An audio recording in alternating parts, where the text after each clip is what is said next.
بسم اللہ الرحمن الرحیم۔ السلام علیکم۔ آواز فنی ٹی وی چینل میں خوش آمدید۔ کہانی شروع کرنے سے پہلے نئے آنے والوں سے گزارش ہے کہ آواز فنی ٹی وی کو سبسکرائب کر لیں اور ہماری ویڈیو سب سے پہلے دیکھنے کے لیے بیل آئیکن کو کلک کر لیں۔ چلیے کہانی شروع کرتے ہیں۔ کسی گاؤں میں ایک کسان رہتا تھا۔ وہ سارا دن اپنے کھیت میں کام کرتا اور مشکل سے اتنا کما پاتا کہ 2 وقت کا کھانا کھا سکے۔ وہ خود بھی بہت سیدھا سادہ تھا، مگر اس کو جو بیوی ملی وہ حد درجہ بیوقوف تھی۔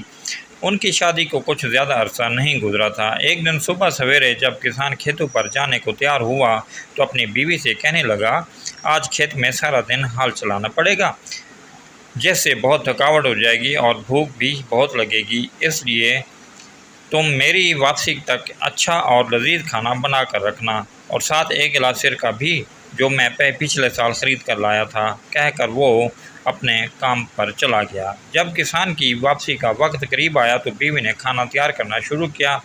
اپنے شوہر کو خوش کرنے کے لیے اس نے گوشت کا ایک ٹکڑا لیا اور اسے آگ پر بھوننا شروع کر دیا۔ جب وہ پکنے کے قریب ہوا اور اس کی خوشبو آنے لگی تو اس نے سوچا کہ کھانا تو بس چند لمحوں میں تیار ہے، اب میں کوٹھڑی میں جاؤں اور وہاں سرکے کے ڈرم سے ایک پیالہ بھر کر سرکہ نکال لاؤں۔ یہ سوچ کر اس نے گوشت کو وہیں چھوڑا اور خود ایک جگ لے کر کمرے میں چلی گئی اور سرکے کے ڈرم کی ٹوٹی کھول کر جگ اس کے نیچے رکھ دیا اور اس کو بھرتا ہوا دیکھنے لگی۔ اچانک اس کو یاد آیا کہ کتا تو باہر کھلا گھوم رہا ہے، کہیں وہ گوشت ہی نہ کھا جائے۔ یہ سوچتی ہوئی وہ بھاگتی ہوئی وہاں سے نکلی اور باورچی خانے کی طرف لپکی۔ اس نے دیکھا کہ اس کا خدشہ درست تھا۔ گوشت کا ٹکڑا واقعی کتے کے منہ میں تھا اور وہ باہر کی طرف بھاگ رہا تھا۔ وہ کتے کو مارنے کے لیے اس کے پیچھے بھاگی تو وہ جنگل کی طرف دوڑا۔ کسان کی بیوی بھی اس کے پیچھے پیچھے تھی، مگر کتے کی رفتار اس سے زیادہ تھی۔ وہ گوشت کا ٹکڑا لے کر جنگل میں غائب ہو گیا۔ تھک ہار کر مایوس اور نا امید وہ افسردہ سی گھر واپس آ گئی۔ اس قدر بھاگ دوڑ سے وہ بری طرح تھک چکی تھی، اس لیے کچھ دیر چارپائی پر لیٹ کر اپنا سانس بحال کرتی رہی۔ اس دوران سرکے کے ڈرم کی ٹونٹی کھلی رہی اور جگ بھرتا رہا۔ جب جگ پوری طرح بھر گیا تو سرکہ اس کے کناروں سے اس وقت تک باہر گرتا رہا جب تک ڈرم پوری طرح خالی نہیں ہو گیا۔ کچھ دیر دم لینے کے بعد جب کسان کی بیوی کو سرکے کے ڈرم کا خیال آیا تو وہ ایک دم اٹھی اور کوٹھڑی کی طرف لپکی، مگر اس وقت تک ڈرم پوری طرح خالی ہو چکا تھا۔ یہ سب دیکھ کر وہ روحان سی ہو گئی کہ اب کیا ہوگا۔ جب یہ سب شوہر کو پتہ چلے گا تو وہ بہت ناراض ہوگا۔ پریشانی کے عالم میں وہ وہاں کھڑی یہ سب دیکھتی رہی کہ اب کیا کرے۔ اچانک اس کی نظر آٹے کی ایک بوری پر پڑی جو اس کا شوہر چند دن پہلے ہی چکی سے خرید کر لایا تھا۔ یہ بوری دیکھتے ہی اس کے سیدھے سادے ذہن میں ایک ترکیب آئی کہ اگر وہ یہ آٹا فرش پر بکھیر دے تو وہ یہ سارا سرکہ جذب کر لے گا اور فرش اچھی طرح صاف ہو جائے گا۔ اس قدر شاندار ترکیب سوچنے پر اس نے دل ہی دل میں اپنے آپ کو شاباش دی اور بوری کھول کر آٹا فرش پر بکھیرنے لگی۔ اس دوران بے دھیانی میں اس کا پاؤں سرکے سے بھرے اس جگ سے ٹکرایا جو ڈرم کے نیچے پڑا تھا۔ جگ بھی الٹ گیا تو اس کے اندر کا سارا سرکہ بھی بہہ گیا۔ وہ مزید پریشان ہو گئی اور اس نے باقی کا سارا آٹا بھی فرش پر بکھیر دیا اور سوچنے لگی کہ اب یہ سب ٹھیک ہو جائے گا۔ کسان گھر لوٹا تو اسے شدید بھوک لگی رہی تھی۔ اس نے آتے ہی پوچھا، آج کھانے میں کیا پکا ہے؟ بیوی منہ بسور کر بتانے لگی، میں نے آگ پر تمہارے لیے مزیدار گوشت بھونا تھا، مگر کتا لے کر بھاگ گیا۔ جب میں اس کو مارنے بھاگی تو سارا سرکہ بہہ گیا۔ اب میں نے آٹے کی مدد سے کمرے کا سارا فرش صاف کر دیا اور وہ کمرہ بہت صاف ستھرا نظر آ رہا ہے۔ تمہیں پریشان ہونے کی ضرورت نہیں ہے۔ اس کی بات سن کر کسان نے اپنا سر پیٹ لیا اور پریشان ہو کر کہنے لگا، او بے وقوف عورت، تم نے یہ سب کیا کر دیا؟ تم نے گوشت کو چولہے پر کیوں چھوڑ دیا تھا اور پھر سرکے کے ڈرم کی ٹونٹی کو بھی کھلا چھوڑ دیا؟ چلو وہ تو ہوا، تم نے تو سارے آٹے کا بھی ستیاناش کر دیا۔ اس کی بات سن کر بیوی بھی تیز لہجے میں بولی، اب میں کیا کروں؟ یہ سب کچھ تو تمہیں پہلے بتانا چاہیے تھا کہ کیا غلط ہے اور کیا صحیح۔ کسان جانتا تھا کہ اس کی بیوی کم عقل ہے، لہٰذا اس کے ساتھ جھگڑا مناسب نہیں۔ اس نے سوچا کہ مجھے خود ہی اس کا خیال رکھنا ہوگا۔ یہ سوچ کر وہ چپ ہو رہا۔ اس دن انہوں نے آلو ابال کر کھائے اور پیٹ بھرا۔ کچھ دن ایسے ہی گزر گئے اور کوئی خاص واقعہ پیش نہ آیا۔ کسان بھی اب خاصا محتاط ہو گیا تھا اور باہر جانے سے پہلے سب کچھ اپنی بیوی کو سمجھا کر ہدایت کر جاتا۔ ایک دن کسان نے اپنے کھیت کے ایک طرف لگا ہوا پرانا درخت کاٹا، جڑ میں سے اسے سونے کے کچھ سکے ملے۔ وہ خوش تھا کہ اب ضرورت کے وقت ان کو استعمال کر لے گا اور کوئی پریشانی نہیں ہوگی۔ اس نے سوچا کہ سونے کے ان سکوں کو کسی جگہ چھپا کر رکھ دے، مگر اس کو اپنی بیوی کی طرف سے بھی خطرہ تھا کہ کہیں وہ ان کا راز نہ کھول دے۔ یہ سوچ کر بیوی سے کہا، دیکھو یہ میرے پاس پیلے رنگ کے کچھ بٹن ہیں، میں ان کو ایک ڈبے میں ڈال کر زمین میں دبا رہا ہوں، تم نہ تو ان کے قریب جاؤ گی اور نہ ان کو چھوؤ گی۔ ٹھیک ہے، جیسا تم کہتے ہو میں ویسا ہی کروں گی۔ میں ان کو وہاں سے نکالوں گی، نہ ان کو چھوؤں گی۔ بیوی نے اسے یقین دلایا۔ کچھ روز بعد جب کسان کھیتوں پر گیا ہوا تھا، گلی میں ایک پھیری والا آیا۔ اس کے ساتھ اس کا ایک مددگار بھی تھا۔ وہ گدھوں پر مٹی سے بنے خوبصورت نقش و نگار والے برتن لاد کر فروخت کر رہے تھے۔ ان کی آواز سن کر کسان کی بیوی نے گلی میں جھانکا تو یہ برتن دیکھ کر اس کا جی للچا گیا۔ یہ دیکھ کر پھیری والا پوچھنے لگا، کیا تم یہ برتن خریدنا چاہتی ہو؟ ہاں، مگر میرے پاس اس وقت رقم نہیں ہے۔ پھر کچھ سوچ کر بولی، کیا تم ان برتنوں کے بدلے پیلے بٹن لے لو گے؟ پھیری والا اس کی یہ بات سن کر حیران رہ گیا اور پوچھنے لگا، کیسے پیلے بٹن؟ کیا تم مجھے یہ پیلے بٹن دکھا سکتی ہو؟ کسان کی بیوی نے کہا، وہ پیلے بٹن میرے شوہر نے ایک ڈبے میں ڈال کر صحن میں دبا دیے ہیں، مگر اس نے مجھے منع کیا ہے کہ میں ان کو ہاتھ نہ لگاؤں، اس لیے تم خود ہی ان کو وہاں سے نکال کر دیکھ لو۔ اس کی بات سن کر پھیری والا حیران رہ گیا اور وہ فوراً صحن میں جا کر وہ جگہ کھودنے لگا جہاں نشاندہی کی گئی تھی۔ ڈبے کے اندر جب اس نے سونے کے سکے دیکھے تو باتیں کھل گئیں۔ سارے سکے سمیٹ کر جیب میں ڈالے اور اس کے بدلے کسان کی بیوی کو اپنے سارے مٹی کے برتن دے کر اپنے ساتھی کے ساتھ فوراً وہاں سے 9-2-11 ہو گیا۔ وہ سمجھ گیا کہ یہ عورت اعلیٰ درجے کی احمق ہے، جسے پیلے بٹنوں اور سونے کے سکوں کا فرق بھی معلوم نہیں۔ دوسری طرف کسان کی بیوی یہ سارے برتن حاصل کر کے بہت خوش تھی۔ وہ سمجھ رہی تھی کہ اس نے پھیری والے کو لوٹ لیا ہے اور چند پیلے بٹنوں کے بدلے اتنے سارے برتن خرید لیے ہیں۔ خوشی خوشی اس نے وہ سارے برتن گھر میں ادھر ادھر سجا دیے۔ تھوڑی دیر بعد جب کسان دوپہر کا کھانا کھانے کے لیے آیا تو گھر میں اتنے سارے نئے برتن رکھے ہوئے دیکھ کر چونک گیا اور حیرت سے پوچھا، ارے یہ سب برتن کہاں سے آئے؟ بیوی نے مسکراتے ہوئے بتایا، دیکھو کتنے خوبصورت برتن ہیں، یہ سب میں نے تمہارے ان فضول پیلے بٹنوں کے بدلے میں خرید لیے ہیں۔ کیا؟ کسان پریشان ہو کر چلا اٹھا، جب میں نے تمہیں منع کیا تھا کہ انہیں ہاتھ نہیں لگانا تو پھر تم نے انہیں وہاں سے کیوں نکالا جہاں میں نے انہیں دبایا تھا؟ میں نے انہیں وہاں سے نہیں نکالا، میں نے تمہاری پوری بات مانی، تم نے مجھے ان کو چھونے سے منع کیا تھا، اس لیے میں نے انہیں ہاتھ بھی نہیں لگایا، صرف جگہ بتائی تو پھیری والے نے خود ہی کھود کر نکال لیے۔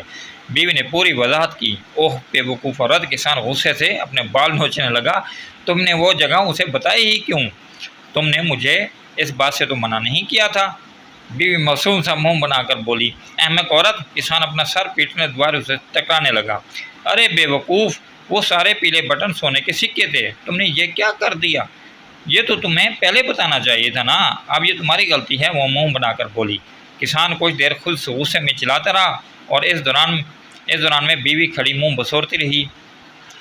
پھر شوہر سے کہا، میرا خیال ہے ہم وہ سونے کے سکے اب بھی واپس لے سکتے ہیں، وہ دونوں ابھی زیادہ دور نہیں گئے ہوں گے، اور ان کے پیچھے چلتے ہیں۔ بیوی کی بات سن کر کسان بھی کچھ سوچنے لگا، پھر بولا، ہاں ہم کوشش تو کر ہی سکتے ہیں، مگر اپنے ساتھ کچھ لڈو ضرور لے لینا تاکہ اگر راستے میں بھوک لگے تو ہم وہ کھا لیں۔ بیوی نے ایک ٹوکری میں 2 لڈو رکھ لیے اور دونوں گھر سے نکل کر اس طرف چل پڑے جس طرف پھیری والا گیا تھا۔ وہ راستہ جنگل کی طرف جاتا تھا۔ کسان تیز چلتا تھا مگر اس کی بیوی کی رفتار دھیمی تھی، اس لیے وہ بار بار پیچھے رہ جاتی۔ کسان اسے تیز چلنے کا اشارہ کرتا مگر اس نے سوچا اگر پیچھے رہ بھی جاؤں تو کوئی مسئلہ نہیں، اس لیے کہ جب ہم گھر واپس جانے کے لیے مڑیں گے تو مجھے شوہر کی نسبت کم فاصلہ طے کرنا پڑے گا۔ اسی طرح چلتے چلتے بیوی شوہر سے کافی پیچھے رہ گئی تھی۔ سامنے ایک چھوٹی سی پہاڑی تھی۔ جب وہ اس پر چڑھنے لگی تو اس کے ہاتھ میں پکڑی ٹوکری میں سے ایک لڈو باہر گر گیا اور لڑکتا ہوا پہاڑی کے نیچے جھاڑیوں میں چلا گیا۔ کسان کی بیوی بھاگ کر واپس اتری اور لڈو تلاش کرنے لگی۔ اس نے بہت تلاش کیا مگر وہ لڈو نہ جانے کہاں چلا گیا تھا۔ بہت کوشش کی مگر لڈو نہ ملا تو اس کے ذہن میں ایک ترکیب آئی۔ وہ بھاگ کر دوبارہ پہاڑی پر چڑھی اور اس جگہ پہنچی جہاں سے وہ لڈو گرا تھا۔ وہاں پہنچ کر اس نے دوسرا لڈو بھی نکالا اور اسے نیچے پھینکتی ہوئی بولی، اب یہ لڈو بھی وہیں جائے گا جہاں پہلا گیا تھا۔ میں اس کے پیچھے پیچھے جاؤں گی اور اس کے ساتھ مجھے پہلا لڈو بھی مل جائے گا۔ اس نے دوسرا لڈو بھی پھینک دیا اور خود اس کے پیچھے بھاگی مگر وہ بھی نہ جانے کہاں جا کر گم ہو گیا۔ اب دونوں لڈو گم ہو چکے تھے۔ کافی دیر ڈھونڈنے کے بعد وہ مایوس ہو کر آگے چل پڑی جہاں پہاڑی کی دوسری طرف کسان ایک گھنے درخت کے نیچے بیٹھا اس کے انتظار کر رہا تھا۔ اسے دیکھتے ہی وہ بولا، اب جلدی سے لڈو نکالو، مجھے بھوک لگ رہی ہے۔ لڈو تو گئے، وہ منہ بزور کر بولی۔ کہاں گئے؟ کسان چیخ اٹھا، ایک لڈو گر گیا تھا، دوسرا میں نے اس کی تلاش میں اس کے پیچھے بھیجا مگر وہ بھی نہ جانے کہاں کھو گیا۔ بیوی نے اسے ساری کہانی سنائی تو کسان حیران ہو کر بولا، تم ایسی بے وقوفانہ حرکتیں اتنی عقل مندی سے کیسے کر لیتی ہو؟ تم نے مجھے اس بارے میں منع بھی تو نہیں کیا تھا۔ وہ بڑے آرام سے بولی تو کسان لاجواب سا ہو گیا۔ پھر اچانک کچھ سوچ کر پوچھا، مجھے امید ہے کہ گھر سے نکلتے وقت تم بیرونی دروازہ بند کر کے آئی ہوگی۔ نہیں، میں نے تو دروازہ بند نہیں کیا تھا۔ کیونکہ تم نے مجھے میری توجہ ہی نہیں دلائی تھی، بیوی نے جواب دیا۔ اس کی بات سن کر کسان پریشان ہو گیا اور غصے سے چیخا، اس سے پہلے کہ ہم مزید آگے جائیں تم گھر واپس جاؤ اور دروازہ بند کر کے اسے تالا لگا کر آؤ، اور ہاں، آتے ہوئے کھانے کو بھی کچھ لے آنا۔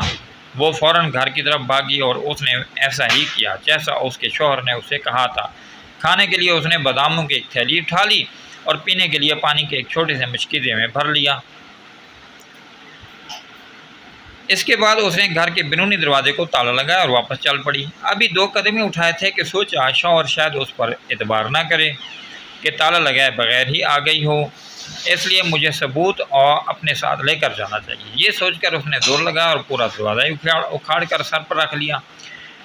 واپس شوہر کی طرف چل پڑی۔ جب واپس وہاں پہنچی تو شوہر دروازہ اس کے سر پر دیکھ کر حیران رہ گیا اور پوچھا، اے عقل مند عورت، یہ کیا ہے؟